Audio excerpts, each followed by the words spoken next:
comandante José Ramón Balaguer Cabrera, miembro del Comité Central del Partido, diputadas y diputados, compañeras y compañeros. Al triunfar la Revolución Cubana el 1 de enero de 1959, la administración republicana de Eisenhower, no obstante reconocer al gobierno cubano el 7 de enero de ese año, trabajaba ya por evitar la consolidación de la revolución. Para ello se había empeñado en diferentes alternativas desde antes del triunfo de las fuerzas revolucionarias. De ahí que los planes subversivos comenzaron a planificarse y ejecutarse desde los primeros meses del año 1959, incentivándose a partir del 17 de mayo, cuando se promulga la Ley de Reforma Agraria. Trascendental hecho que, como lo califica nuestro primer secretario del partido, el general de ejército Raúl Castro Ruz, fue el paso del Rubicón por nuestra revolución. A pesar de que la aprobación formal del denominado Programa de Acción Encubierta contra el régimen de Castro ocurrió en marzo de 1960, la decisión del llamado cambio de régimen había sido tomada desde el propio año 1959. Dos altos funcionarios del Departamento de Estado de los Estados Unidos, el subsecretario para Asuntos Políticos Livingston y el secretario adjunto para Asuntos Interamericanos Rubenton, reconocerían luego que desde junio de 1959 se había llegado a la decisión de que no era posible lograr nuestros objetivos con Castro en el poder, expusieron, poniéndose en marcha entonces un programa que el Departamento de Estado había elaborado junto con la CIA, cuyo propósito era, y cito, el de ajustar todas nuestras acciones de tal manera que se acelerara el desarrollo de una oposición en Cuba que produjera un cambio en el gobierno cubano resultante de un nuevo gobierno favorable a los intereses de Estados Unidos. La posición de principio sostenida por el gobierno revolucionario cubano desde su llegada al poder rompió la tradicional subordinación de la política interna y externa de Cuba a los dictados de Washington, sobre todo, como ya he enunciado, con la promulgación de la Ley de Reforma Agraria.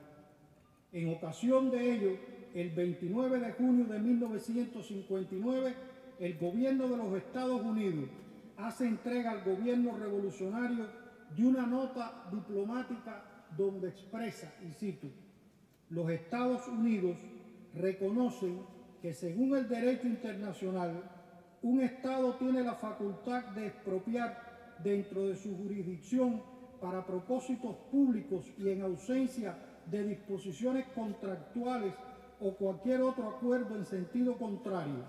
Sin embargo, ese derecho debe ir acompañado de la obligación correspondiente por parte de un Estado en el sentido de que esa expropiación llevara consigo el pago de una pronta, adecuada y efectiva compensación.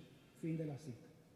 Nuestra ley de reforma agraria reconocía esa indemnización mediante la emisión de bonos, por lo cual, en correspondencia con nuestra proverbial política exterior de discutir las discrepancias y con el propósito de reanudar por los canales diplomáticos negociaciones entre ambos estados, mediante nota, el Ministerio de Relaciones Exteriores de Cuba, el 22 de febrero de 1960, responde su disposición a establecer negociaciones al respecto en pie de igualdad, y se precisa que éstas serán siempre y cuando el Congreso o el gobierno de los Estados Unidos no adopte medida alguna de carácter unilateral que prejuzgue los resultados de las negociaciones antes mencionadas o pueda irrogar perjuicios a la economía del pueblo cubano. Ante esta nota y posición del gobierno de Cuba, la arrogante respuesta del imperio no se hizo esperar y comunicó: el gobierno de los Estados Unidos no puede aceptar las condiciones para negociar expresadas en la nota de su excelencia, al efecto de que no se tomarán medidas de carácter unilateral por parte del gobierno de los Estados Unidos que puedan afectar la economía cubana y la de su pueblo, ya sea por las ramas legislativas o la ejecutiva. Si bien formalmente, mediante la Orden Ejecutiva 3447 de febrero de 1962, se impone el bloqueo total sobre el comercio entre los Estados Unidos y Cuba, ya desde el mismo año 1959 se inician medidas de agresión y bloqueo con el objetivo de subvertir y provocar un cambio de régimen. La suspensión de créditos, campañas difamatorias, violaciones del espacio aéreo y marítimo, sabotajes a objetivos económicos, ataques piratas, apoyo de la CIA a la contrarrevolución interna en sus actos de sabotajes, sostén e incitación al bandidismo, intentos de asesinato contra los líderes de la revolución, utilización de la Organización de Estados Americanos para condenar y aislar diplomáticamente a Cuba, apoyo encubierto a una invasión desde el exterior por elementos batistianos acantonados en Santo Domingo bajo el patrocinio del dictador Trujillo, hasta llegar a los dos hechos de mayor trascendencia y peligrosidad en la relación entre ambos países: la invasión por Playa Girón y la crisis de octubre.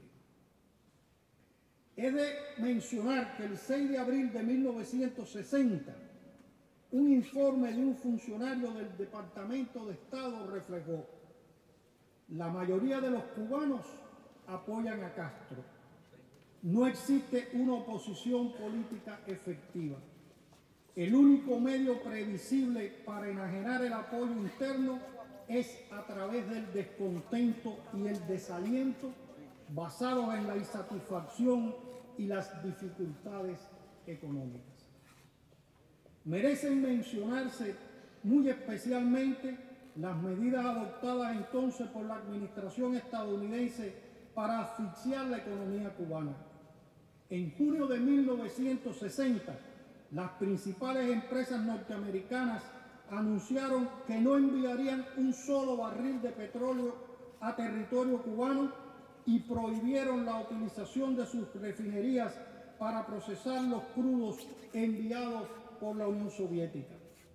Ante esto, expresó el comandante en jefe Fidel Castro Ruz: estamos en presencia del primer acto de agresión concreta y de un plan para dejar al país sin combustible, además de un acto de provocación insólita.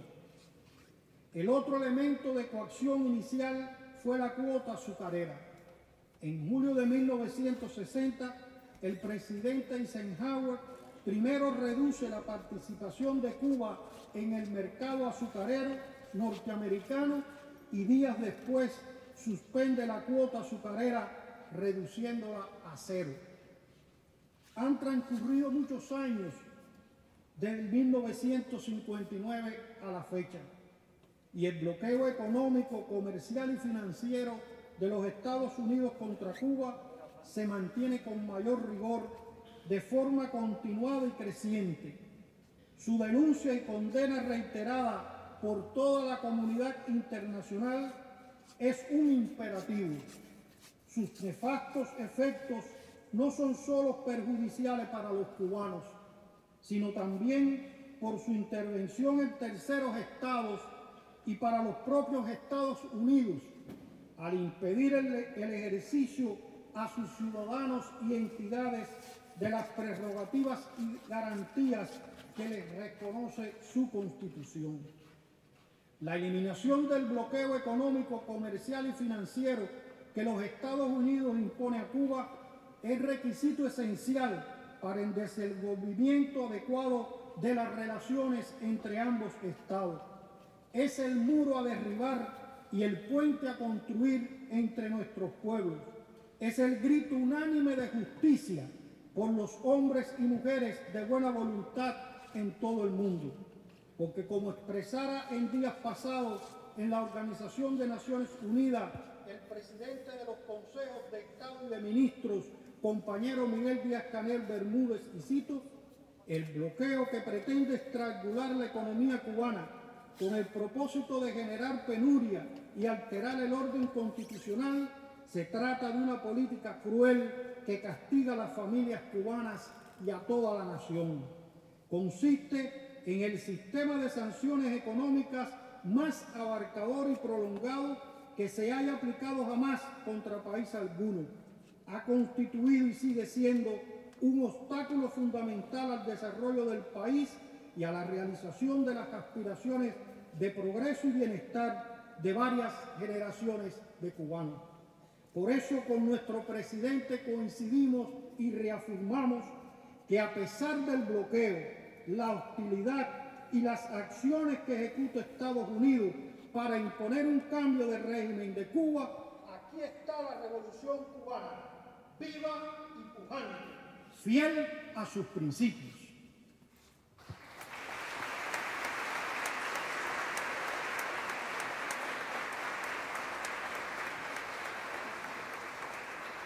Invito a continuación al doctor Rodolfo Dávalo Fernández a pronunciarnos su conferencia magistral.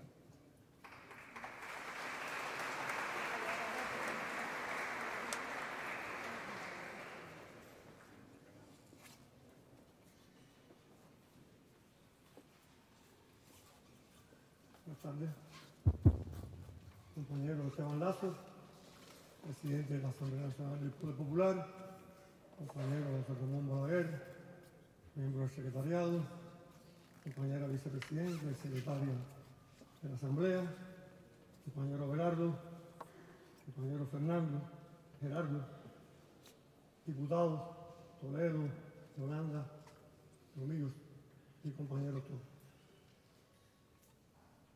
El bloqueo es una enfermedad que padecen y sufren todos los cubanos desde hace muchos años. Los jóvenes que nacieron desde hace más de 50 y tantos años lo tuvieron ya por nacimiento, como un pecado original.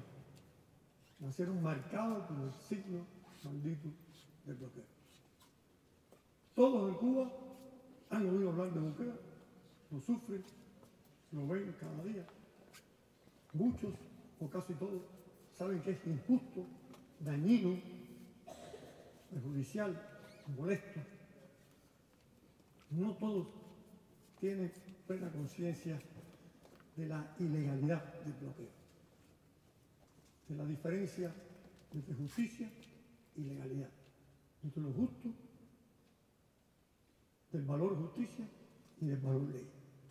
No pretendo dar una conferencia académica a alumnos o profesores de derecho, pero pienso que en este foro, como en cualquier otro, debemos estar preparados siempre para gritar con los cuatro vientos que no solo el bloqueo es un crimen dañino de lesa humanidad, sino es totalmente ilegal desde cualquier ángulo del derecho. Su propio nombre es un malabarismo semántico, una falacia, una falsificación del lenguaje, para dar una idea falsa de lo que representa.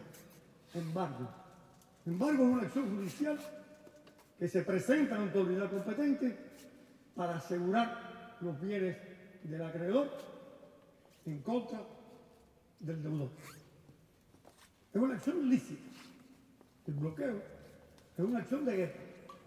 Y jurídicamente, incluso como autotutela, como acto de autodefensión de algún Estado, está condenado por las Naciones Unidas. Es una autotutela no permitida por Naciones Unidas. Y ya desde el nombre se enmascara el fin que pretende buscar el bloqueo. Pudiéramos calificarlo como un acto de guerra con ropaje de derecho. Ropaje de derecho, como un payaso. Son normas pseudolegales.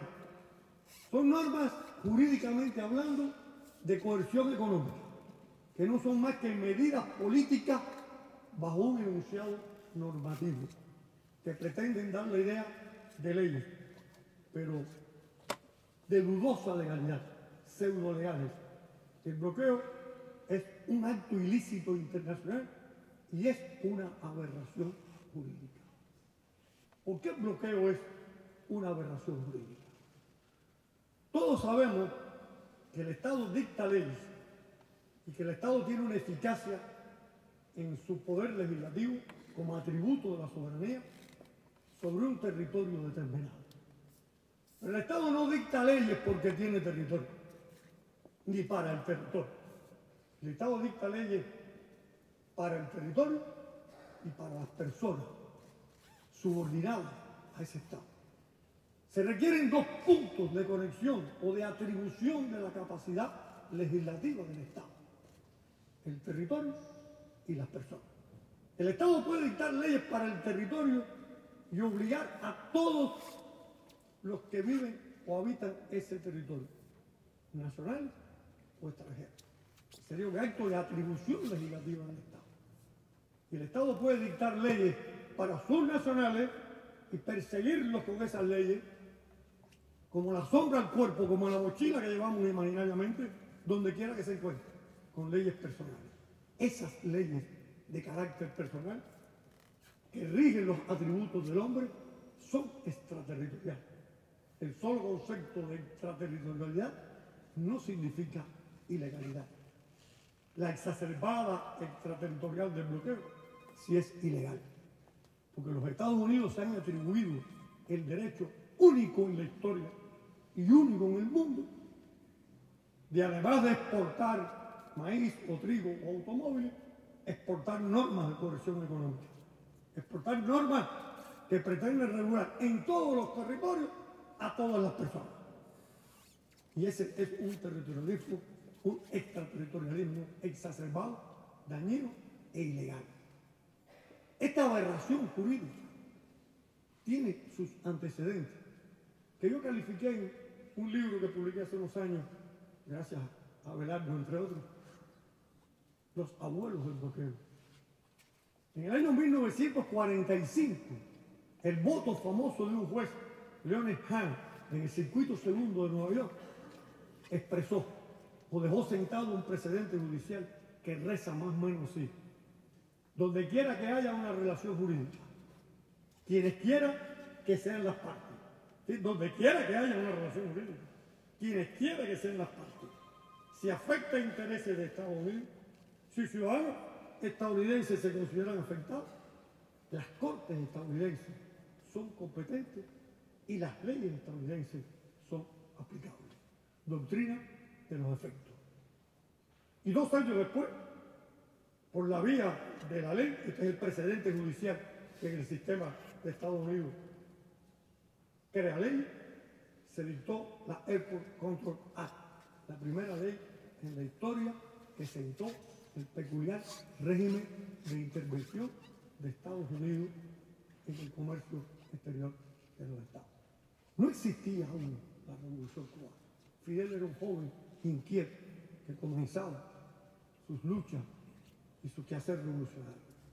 Pero ya el imperio tenía su quehacer jurídico, su malabarismo jurídico contra la entonces Unión Soviética y para sentar sus principios, si a eso se le puede llamar principios de dominación, por supuesto, en cualquier parte del mundo. Toledo, con su intervención, no ha ahorrado hablar de la justificación. Esa fue la justificación. Pero solo la justificación. El objetivo era derrocar la Revolución Cubana, rendir por hambre al pueblo cubano. Las expropiaciones, las nacionalizaciones, que se hicieron todas al amparo de la ley, que a nadie se arrebató por la fuerza. Todos cobraron, o al menos tuvieron derecho a cobrar. Los estadounidenses, no. Y si precisamente después las leyes que conforman el bloqueo trataron de aumentar aún más aquellos supuestos acreedores, sacaron leyes sobre el derecho a quienes podían ser considerados herederos o beneficiarios de esos derechos de indemnización, tratando de acrecer la llamada deuda. Me gustaría brevemente leer, que no puedo decirlas de memoria, algunas de las leyes que conforman la compleja y madeja de normas pseudolegales que conforman el bloqueo. Un alumno me preguntaba una vez, lo tengo en el prólogo del libro, ¿cómo es posible que si usted explica que las leyes pueden ser extraterritoriales, cómo es posible que si el bloqueo está informado, sustentado en normas jurídicas, cómo es posible si el Estado tiene facultad de dictar leyes, que nosotros digamos que el bloqueo es ilegal? Y precisamente fue una de las causas que nos motivó a investigar y a escribir sobre el tema, porque el ropaje jurídico pretende vestir de legalidad tal fechoría, tal crimen. El acta, después de las proclamas que señaló Toledo, que son las primeras que salen contra la cuota azucarera a partir de la intervención de las compañías y a partir de la ley de reforma agraria y de la intervención de la Shell y de la Exxon, ¿no? Standard Motor Oil. Después de la proclama sale el acta de asistencia al exterior en octubre del 60. El acta de comercio con el enemigo, decreto 3447, de embargo sobre comercio con Cuba. El acta de facultades económicas ante situaciones de emergencia internacional de 1963. Las regulaciones sobre el control de activos cubanos, que incluye el Código de Regulaciones Federales, que crea la OFA, la Oficina de Control de Activos en el Exterior, de julio del 63. El acta de administración de las exportaciones, o Export Control Act, de 1979. El listado suplementario de personas designadas como nacionales para ampliar los supuestos acreedores. El acta para la democracia, o famosa ley Torricelli, de 1992, que prohíbe a las subsidiarias norteamericanas contratar o negociar con Cuba y que sanciona a los barcos que saliendo del puerto cubano no pueden ir a puerto estadounidense para cercenar el comercio exterior cubano.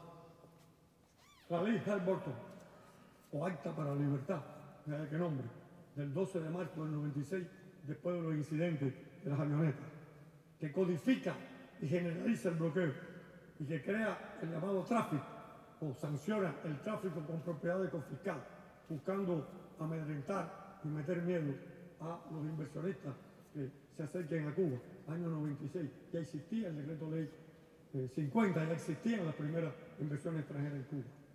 La sección 211 a la ley del presupuesto para el exterior, en una ley ómnibus, en una ley del presupuesto para el exterior que cuela una modificación, una sección, la enmienda a la ley del presupuesto del año 99, dictada para favorecer a Bacardí en pleno proceso judicial o después de un proceso judicial, prohibiendo a las cortes internacionales, a las cortes nacionales de Estados Unidos, conocer de reclamaciones sobre las marcas allí protegidas. La enmienda a la ley del presupuesto para el exterior del año 99. La enmienda a la ley presupuestaria sobre asignaciones a la agricultura del año 2000. La enmienda a la ley de protección a víctimas del contrabando humano, que autoriza el destino de fondos cubanos congelados para satisfacer intereses de supuestos acreedores cubanoamericanos o americanos que hayan sido dañados por determinados actos en Cuba. Amplía el supuesto acreedor.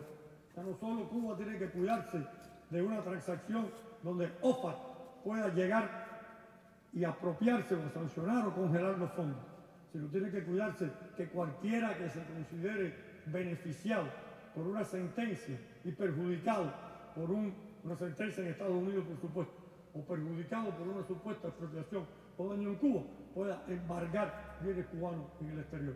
De ahí que los abogados de las empresas cubanas tengan que cuidarse mucho, no solo del bloqueo, viéndolo como la acción del gobierno de Estados Unidos, sino la acción posible o probable de los cubanoamericanos o de los propios estadounidenses que quieren ejercer una acción contra los bienes que a veces dejamos desprovistos de control jurídico o de protección jurídica en el extranjero.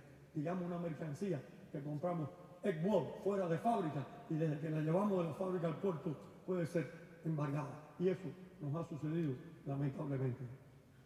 Hay una ilegalidad manifiesta.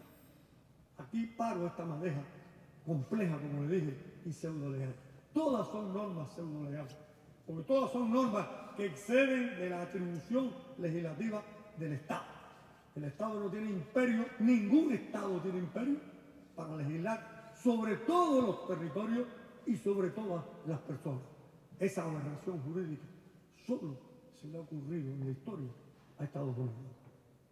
Desde el ángulo del derecho internacional público, permítaseme brevemente algunas de las ramas del derecho, viola el principio de la autotutela, viola el principio de la prohibición del uso y amenaza de la fuerza, artículo 2, inciso 4 de la Carta, viola la igualdad soberana, el derecho de todos los estados de ser iguales, viola la independencia. La independencia no es más que la soberanía vista del exterior. El derecho del Estado a ser independiente y a que los demás lo consideren independiente y tan soberano como él. Viola la consistencia pacífica.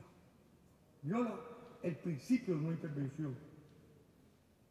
Y puedo seguir solo desde el ángulo del derecho internacional público, el ángulo que rige las relaciones internacionales, donde se mueve la comunidad jurídica internacional, donde se mueven los estados como sujetos de derecho y las organizaciones internacionales. Pero desde el ángulo del derecho internacional privado, que rige la aplicación de la ley en el espacio,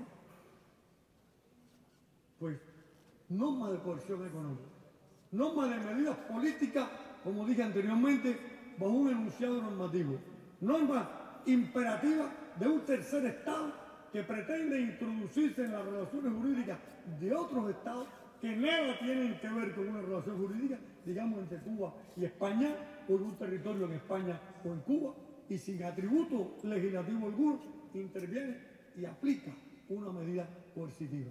Algo que no está permitido en ninguno de los análisis, de los libros, ni de la doctrina, ni de los principios del derecho internacional privado, que rige, como dije anteriormente, la aplicación de la ley en el espacio, como atributo de la convivencia pacífica entre los estados.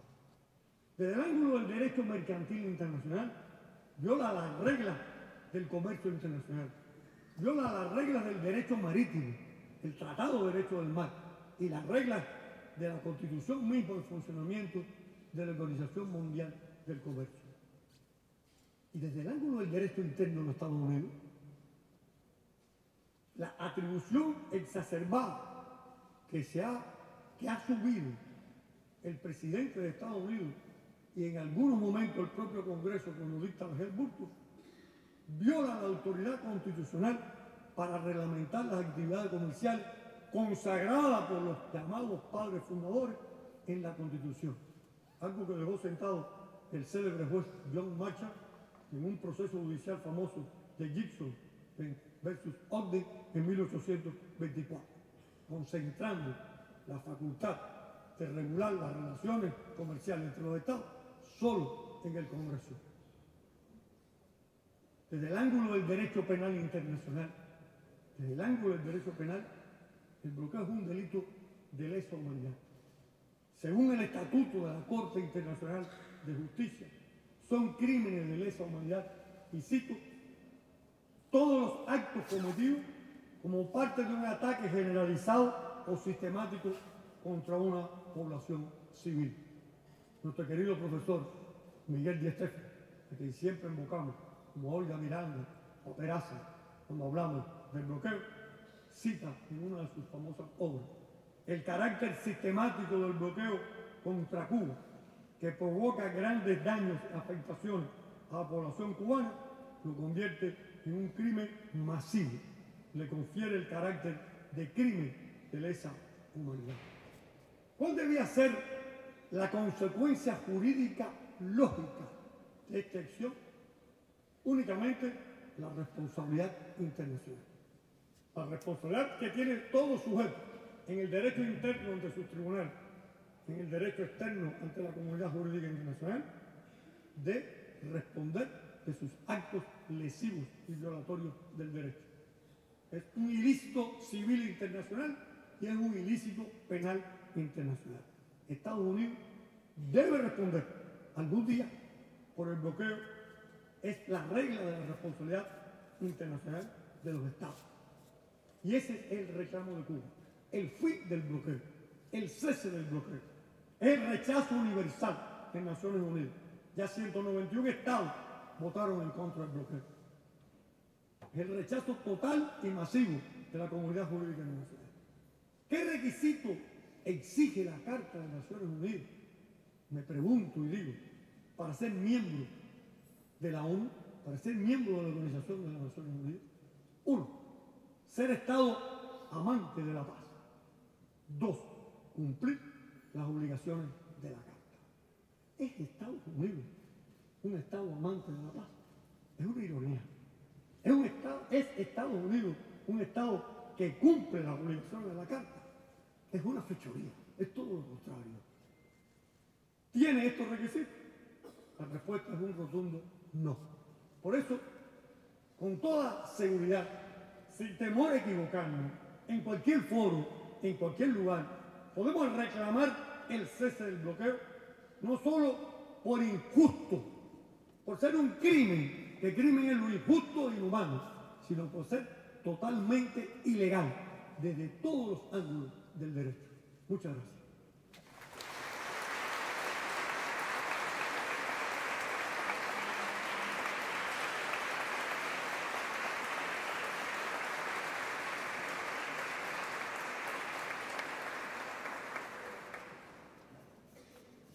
Agradecemos la excelente conferencia que nos acaba de impartir el doctor Rodolfo Dávalos Fernández. A continuación se dirigirá a todos la diputada Yolanda Ferrer Gómez, presidenta de la Comisión de Relaciones Internacionales de la Asamblea Nacional del Poder Popular.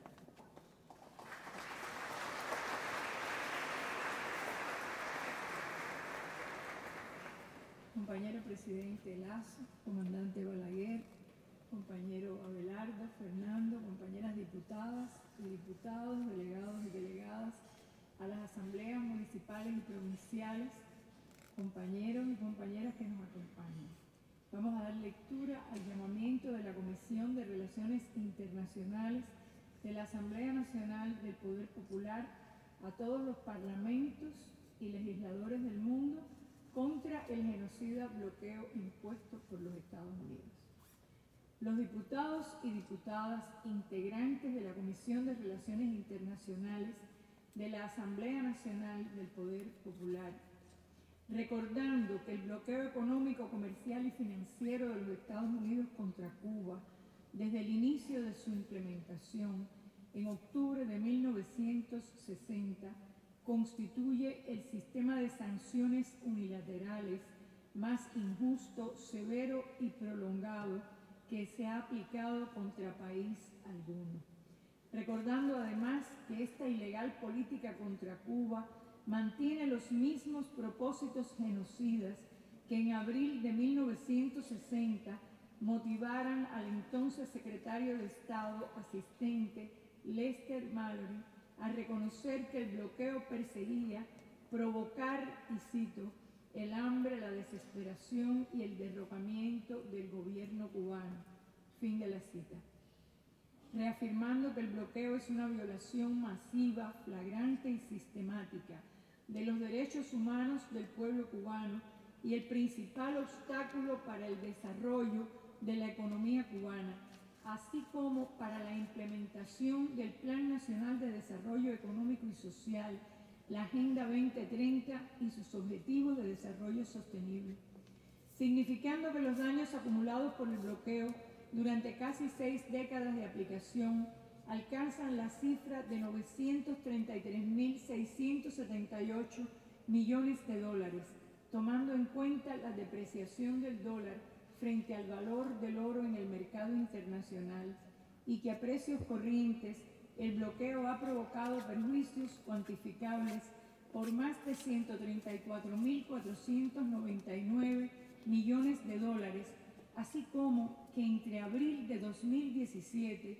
y marzo de 2018 el bloqueo ha causado pérdidas a Cuba en el orden de 4.321.200.000 dólares, destacando la intensificación de la persecución permanente a las transacciones financieras cubanas y a las operaciones bancarias y crediticias de Cuba a escala global, lo que ha causado graves daños a la economía del país, en particular a las actividades comerciales de las empresas y los bancos nacionales en sus vínculos con la banca internacional, conociendo que los daños humanos y económicos que provoca el bloqueo económico, comercial y financiero impuesto por los Estados Unidos contra Cuba son crecientes, destacando que desde 1992 la Asamblea General de las Naciones Unidas ha solicitado en 26 resoluciones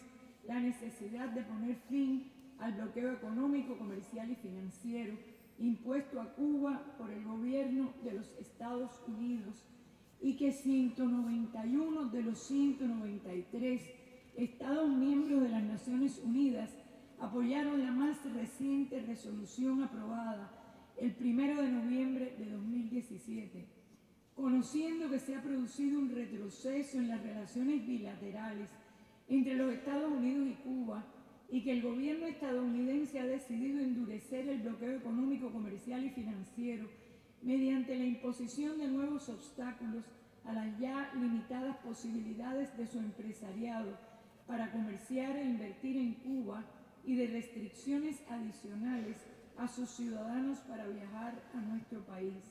Declaramos que rechazamos toda política contraria a los principios del derecho internacional y de la Carta de las Naciones Unidas y a la proclama de América Latina y el Caribe como zona de paz. Condenamos la política de bloqueo económico, comercial y financiero de los Estados Unidos contra Cuba.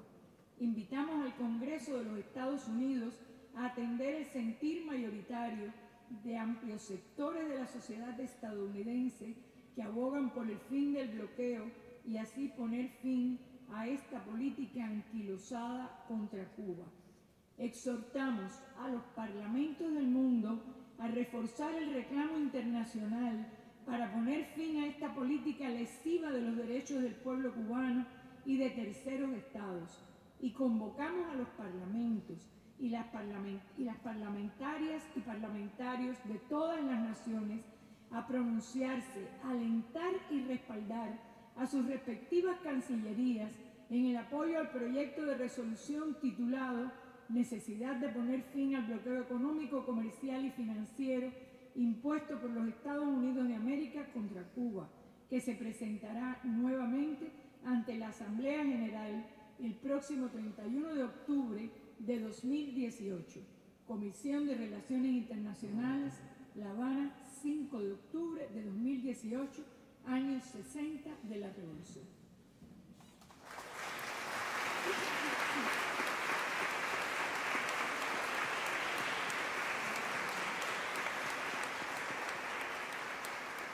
Compañeros y compañeras, disfrutaremos ahora del maravilloso arte del diputado Raúl Torres, que cerrará esta audiencia con dos de sus canciones.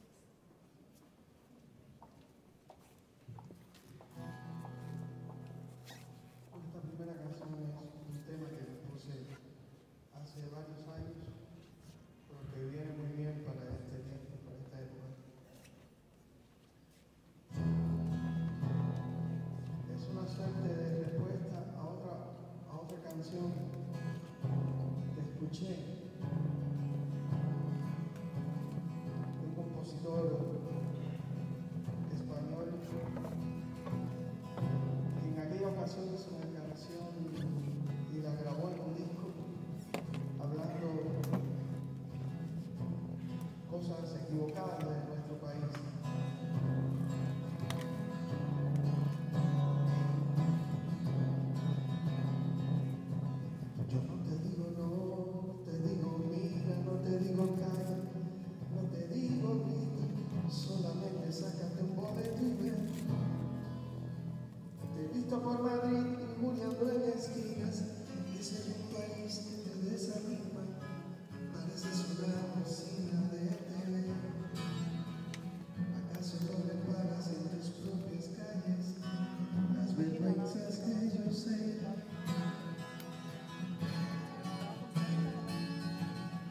besos de algodón y lenguas con espinas, nubes de traición, tormentas de mentira, toda la selva de poca fe.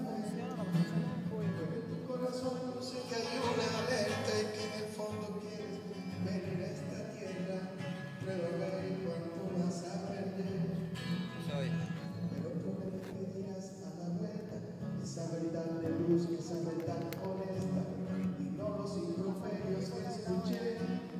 A Cuba que vivirá, a tener la luz orilla, a Cuba que cantará, y es que es imposible ya desafinarla. A Cuba hay que quererla, que de este collar es la primera perla. A Cuba hay que sufrirla, pero con su gente y en su propia tierra, en su propia tierra.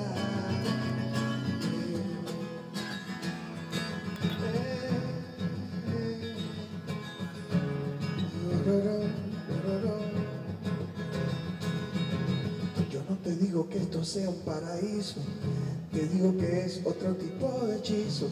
Gente humilde de sonrisa perpetua y café. Las manchas, corazón, están por todas partes. Calumniar a un pueblo, no creas que es un arte. Esa no es agua que calme tu sed. Ándate y pilla un pájaro de hierro que yo tiré a buscar a cualquier aeropuerto en un almendro inmenso con mucho placer. A Cuba hay que vivirla antes de tener el mal gusto de herirla. Oh, a Cuba hay que cantarla, y es que es imposible ya desafinarla. A Cuba hay que quererla, que de este collar es la primera perla. A Cuba hay que sufrirla, pero con su gente y en su propia tierra, en su propia tierra.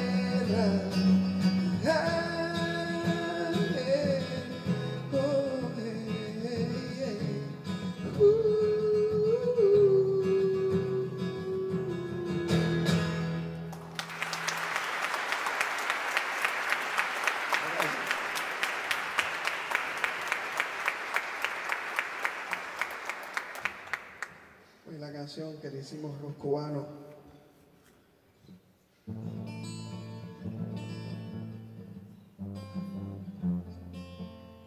a nuestro comandante, no puede faltar este.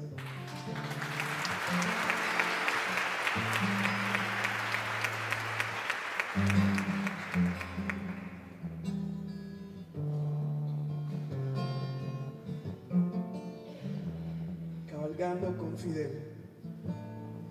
Dicen que en la plaza en estos días se les ha visto cabalgar a Camilo y a Martín, y delante de la caravana, lentamente sin jinete, un caballo para ti. Vuelven las heridas que nos sanan de los hombres y mujeres que no te dejaremos ir. Hoy el corazón nos late afuera y tu pueblo, que le duela, no te quiere despedir. Hombre, los agradecidos te acompañan, como anhelaremos tus hazañas. La muerte cree que se apoderó de ti. Hombre, aprendimos a saberte eterno, así como lo fue Jesucristo. No hay un solo altar sin una luz por ti.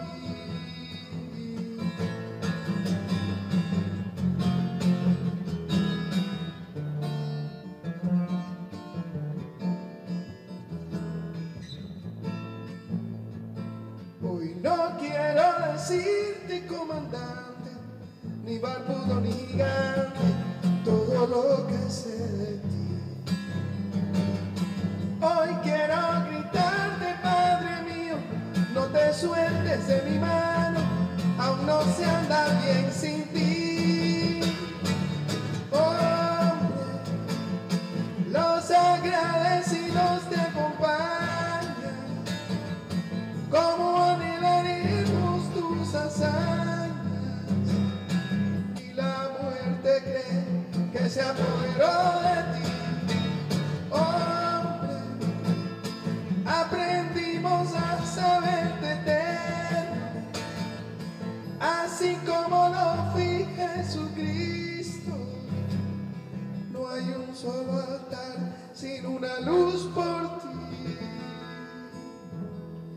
Dicen que en la plaza esta mañana ya no caben más corceles llegando de otro confín. Una multitud desesperada de héroes de espaldas aladas que se han dado cita aquí. Y delante de la caravana, lentamente sin jinete, un caballo para